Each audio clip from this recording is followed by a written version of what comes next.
I love church history.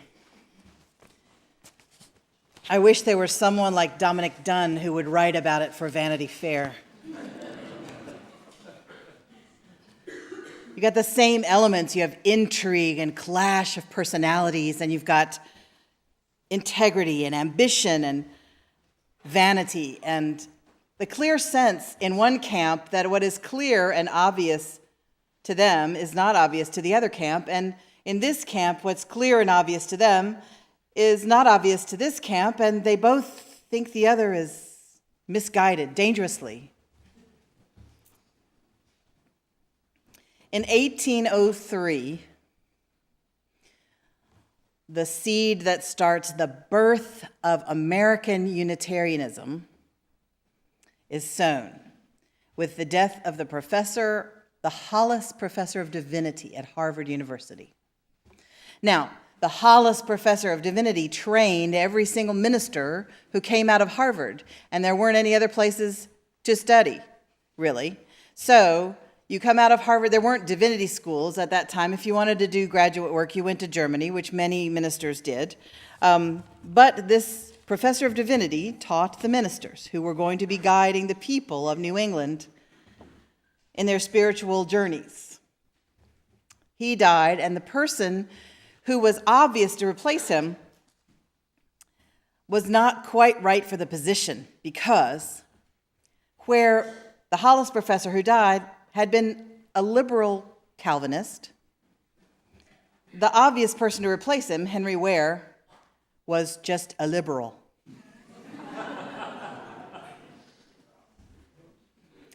There was another Calvinist, Appleton, Dr. Appleton, who was in line for the position, sort of, but there was going to be a big ruckus, no matter whom the president appointed, because at this point, Calvinism had been what was taught by most of the churches in New England for the past 200 years.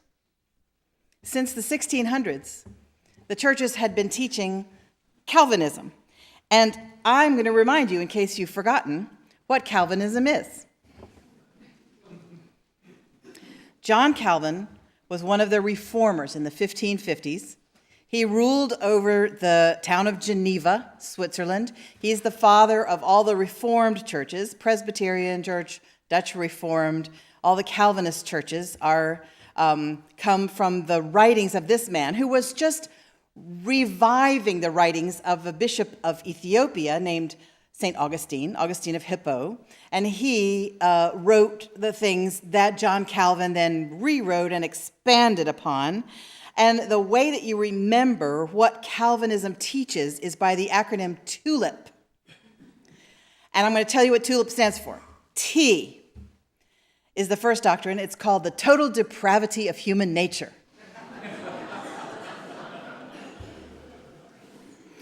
We human beings are born with original sin. What Augustine said was, the more passion your parents had at your conception, the more original sin you were born with.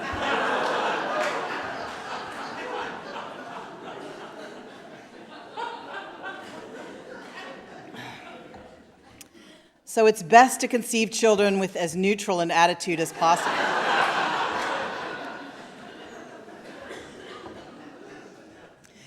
But original sin makes it easier for you to choose to do bad things than good things. You're just twisted from the start.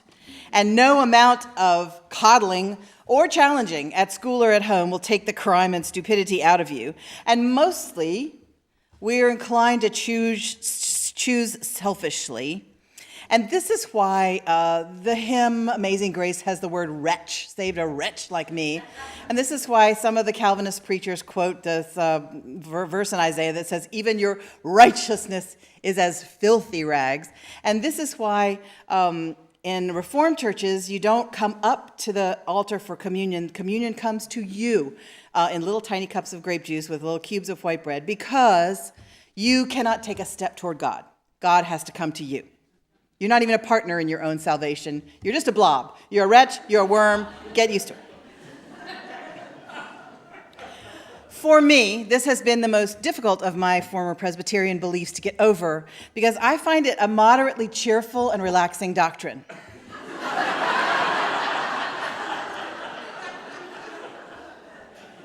Here's the reason.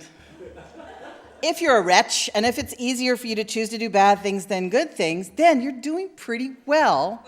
If you're just a basically good person, you don't have to build hospitals. You don't have to end slavery like the Unitarians tried to do. You don't have to end wars. You don't have to cure cancer. You just have to, basically you're doing well if you don't knock over the gas station.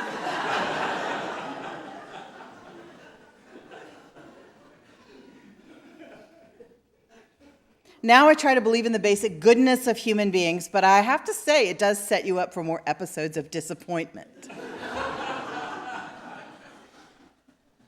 Okay, so that's T, the total depravity of human nature. Now U, of tulip, the unconditional election of the saints. What does that mean? It means that God, to his glory, chooses some from the beginning of time, from before the beginning of time.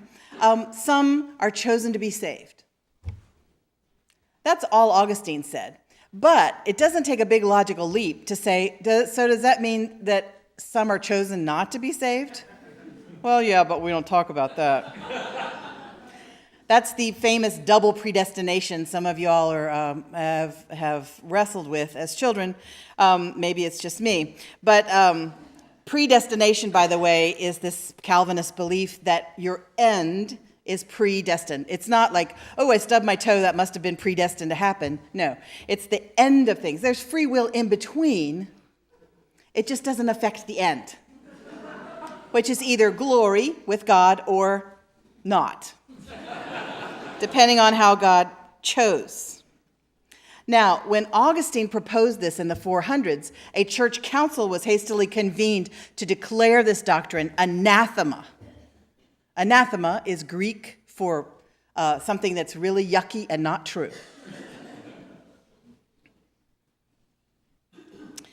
L, limited atonement. Okay, limited atonement. The atonement is the belief that Jesus died for your sins. If only some people were chosen, then Jesus only died for some people's sins. Limited atonement. He only died for the chosen ones. This is what the Baptists became Baptists fighting about. They said, no, that can't be true. He had to die for everybody. Atonement has to be for everybody. We don't believe that. So the Baptists are not Calvinists, or weren't at their beginning. Okay. I is for the irresistible grace of God. Can you, if God chooses you to be one of the saved, can you resist being saved? No, because God's grace is irresistible. God's will, God gets what God wants. Whatever God sets out to do happens. And so if God sets out to save you, then by God, you'll be saved. And if you're not saved, if you don't get it, if none of it makes sense to you, it's because God's not reaching out to you. Isn't that awful? Okay, so if you're not saved, if you don't get it, it's because God doesn't care whether you get it or not. The ones God cares about getting it, the chosen ones, get it.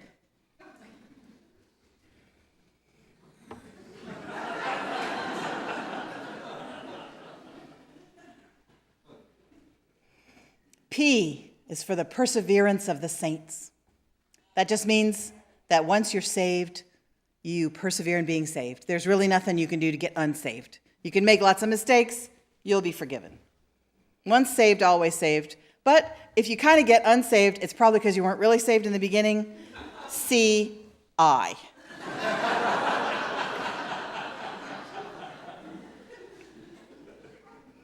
So that's traditional Calvinism, and that is what Unitarianism was born in opposition to in America. So most of the churches in Massachusetts, where this controversy takes place I'm about to tell you about, most of the churches in Massachusetts were congregational churches where mostly Calvinism was taught. Some of the churches had ministers who had grown liberal, And so they did not teach Calvinism, but they didn't speak against Calvinism, really. They just confined their sermons to liberal things like the love of God, free will, doing justice, and the connection of all things. Not real meaty doctrine, like the tulip I've just described to you. The society was pretty homogeneous because the Quakers were all in Pennsylvania and the Baptists were all in Rhode Island. And there were some Catholics, some Quakers, some Baptists in Massachusetts, but most were Congregational Calvinists because basically they had hung everybody else in the 1600s. I'm painting this with too broad a brush, I know. But there was something called the standing order, and the standing order of things in the church realm was that there was a minister in every town, and the minister was paid with tax money from the town. And so that had been in effect since the 1600s. It had been protested as unjust by the aforementioned Catholics, Baptists, and Quakers. And so by 1805, when this controversy blew up, really, the standing order was just that the minister was paid with tax money only if the church canvas didn't really make the budget. So the tax money would pick up the rest of it. And if you were Baptist or Quaker or Roman Catholic, you did not have to pay the tax. So it was pretty liberal by that time, really. And the ministers were getting along in Massachusetts, and getting along meant that if your church got into trouble, you would invite your neighbor church over to help you settle the trouble. And if your minister wanted to, he and the other minister in the other town would exchange pulpits. And so sometimes you'd have one minister, and sometimes you'd have the minister from the next town over, and vice versa.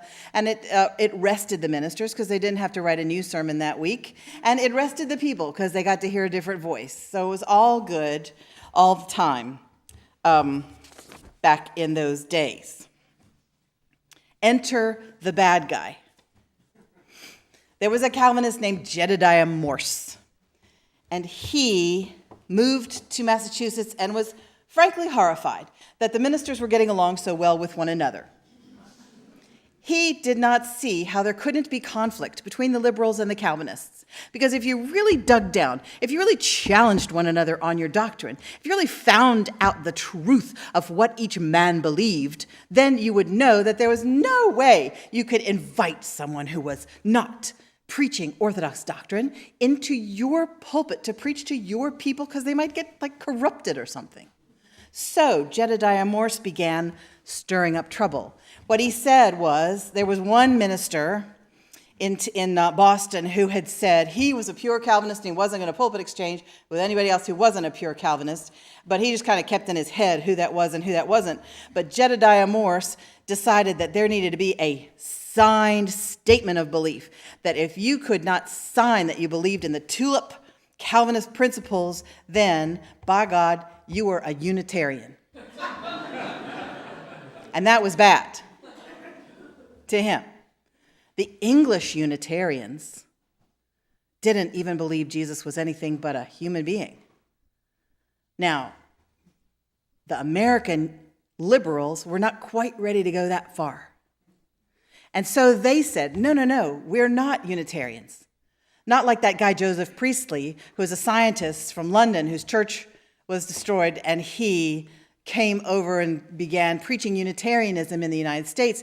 Well, he was a scientist, and so, he was very brave about saying, Jesus was just a human being because he had discovered oxygen. And so, what can you say to him? Nobody could say, what are you, No, never mind. He didn't invent oxygen, he just discovered it. We had it before that. But Dr. Morse, being troubled by the lack of controversy, made everybody start thinking about, challenging one another as to whether they could sign this Calvinist statement of belief. All right, so in 1803, 2 years before this, the Hollis professor of divinity had died. And the president of Harvard was delaying making a decision. Have any of y'all been part of academic politics? Because here's where it starts to get vicious. Because they are. Academic politics are vicious. And so, really, understandably, the poor man didn't want to make a choice. And he had been putting it off, and finally the Boston newspapers started calling him to task and saying, so we have this Hollis grant that you're supposed to be paying the Hollis Divinity professor from, and you haven't paid a professor for 2 years. Where's that money, and where is it going? We want to know. Because newspapers did things like that in those days.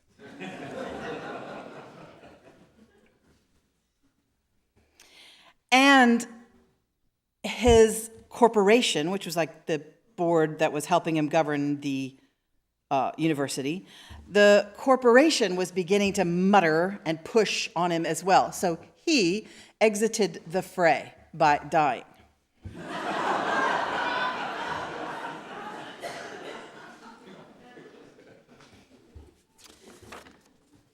A professor named Eliphalet Pearson took over as acting president, and he wanted to be president. So, in the writing of the people who knew him at the time, he was characterized as ultra-liberal before he became acting president and super Calvinist after. So he was a flip-flopper. Did whatever was convenient. And he was disliked by the students as a bully, and he was known, it was written about him, this is my favorite thing, that he tended to alienate even those who agreed with him.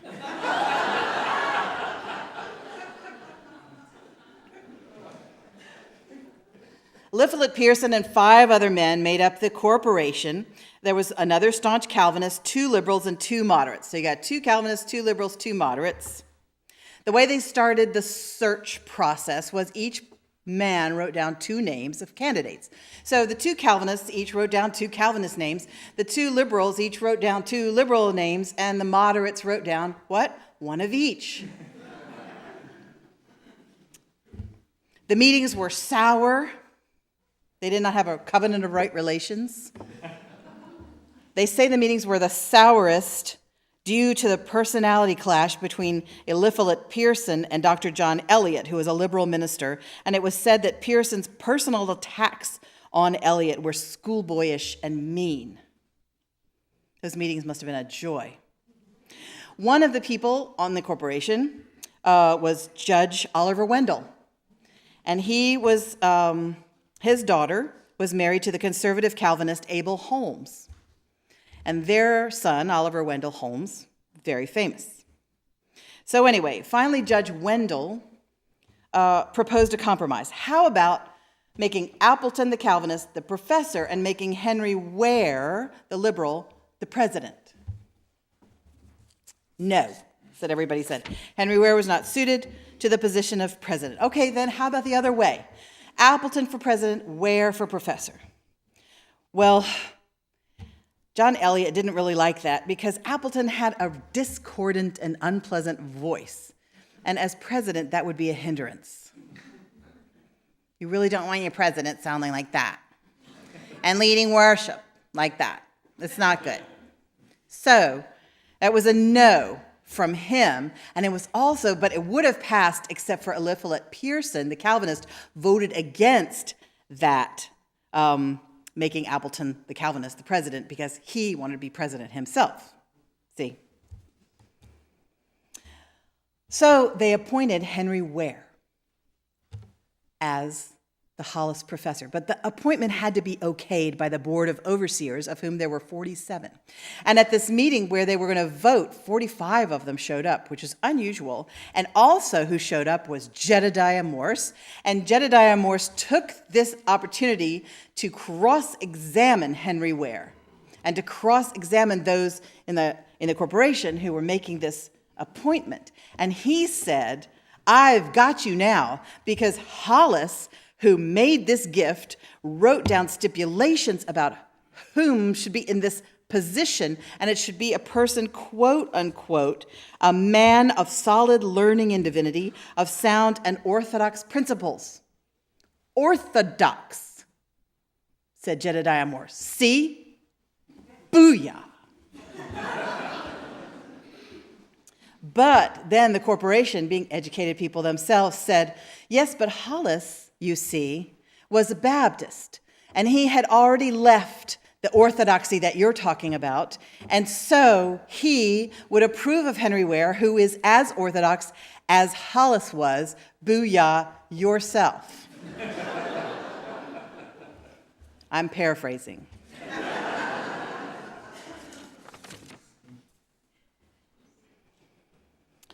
Within a matter of weeks after the appointment of Henry Ware, Morse had written and published a pamphlet complaining about his election. And there, a couple months later, another liberal was chosen as president of Harvard University. So Harvard went completely to the liberals. And so the Calvinists took their toys and went and founded Andover, and which is now turning out Calvinists even today, even though there are a couple of my colleagues, Unitarians, who came out of Andover as well. So the standing order guys were not exchanging pulpits with the non-Calvinists, and the non-Calvinists were in a state where they kind of had to organize because they had to exchange pulpits with each other and help each other when their congregations got into trouble. And so a couple of the young ones decided, okay, we'll call ourselves Unitarians, and they formed the American Unitarian Association. And then a wonderful man whose picture is on the front of your bulletin, named William Ellery Channing, who wrote the beautiful words that Chris read for you before the meditation. William Ellery Channing went to Baltimore to the ordination service of Jared Sparks, and in the Unitarian Church in Baltimore, he preached a sermon called Unitarian Christianity. It's called the Baltimore Sermon now, if you want to Google it and read it. It's very long, but he took 20 other New England ministers with him. So the idea that this was a coming out sermon for Unitarianism was in the minds of everybody who was there. And what William Ellery Channing said was, you people are beloved of God. And would you, any one of you, burn one of your children for making mistakes? No, you would not burn one of your children, and if you did, you would be put in jail. And so why do we teach that God would burn God's children for making mistakes? That is an horrendous doctrine. It's horrendous. And do you think you're a better parent than God? No, it doesn't make sense. And he said to have the crucifixion at the center of a faith is like having a gallows at the center of the universe. And he said the spirit of such a God would not be love. The spirit of that God who would win forgiveness with such terror and blood would just be terror. And that is not the God we worship. So in the Baltimore Sermon, you have the basics of Unitarian belief that there is a love in the universe and that there is not hell awaiting for those who do not believe or behave correctly. And my friends, I think as religious liberals, as Unitarian Universalists, we can claim that heritage with joy. And when it comes time for preaching the good news, we don't have to preach good news that has to start with, oh, by the way, you're a wretch, but you can get saved. No, the good news can be for us that there is a loving God, as many Unitarians would raise their hands and say, at most one.